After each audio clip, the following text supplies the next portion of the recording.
Ukrainian President Volodymyr Zelensky has emphasized the need for NATO and EU representatives at any potential negotiation table with Russia, as Ukraine envisions itself as an integral part of the European and North Atlantic community. Zelensky made this statement during a joint briefing with European Council President Antonio Costa. In a separate interview with Japan Kyodo News, he reiterated that Ukraine is open to negotiations only from a position of strength.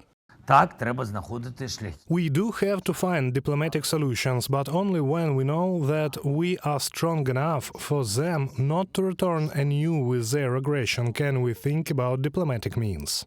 Discussions about Ukraine's NATO memberships continue, with Zelensky making it clear that Kyiv will not accept membership limited to territories currently under Ukrainian control. Such an arrangement, he warned, would legitimize Russian occupation and benefit the aggressor.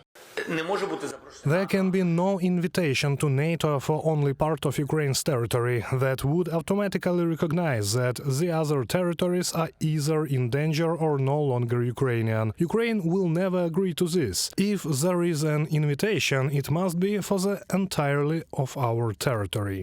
One of NATO's primary concerns regarding Ukraine's accession is the ongoing war on Ukrainian soil. Admitting a country at war raises questions about the applicability of NATO's Article 5, which obligates all member states to defend any ally under attack with their own troops. They got to win the war first. And so, number one, we're doing everything we can to make sure they can do that.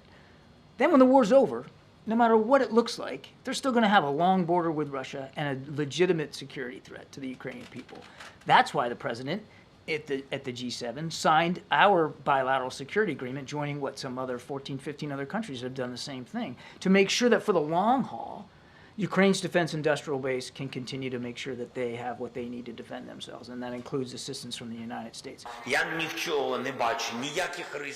I see no risks, and most NATO countries also see no risks in supporting Ukraine's positive future membership in NATO. We understand that Article 5 cannot apply during the war across all Ukrainian territory, as member states are wary of being drawn into the conflict. However, Ukraine has never involved NATO armies in this war. Today marks the start of a two-day meeting of NATO foreign ministers, the first under the leadership of new Secretary-General Mark Rutte. NATO headquarters in Brussels has announced that the alliance will reaffirm its unified stance in supporting Ukraine. Reported by Bastun Katerina, Larisa Petruk, UATV News.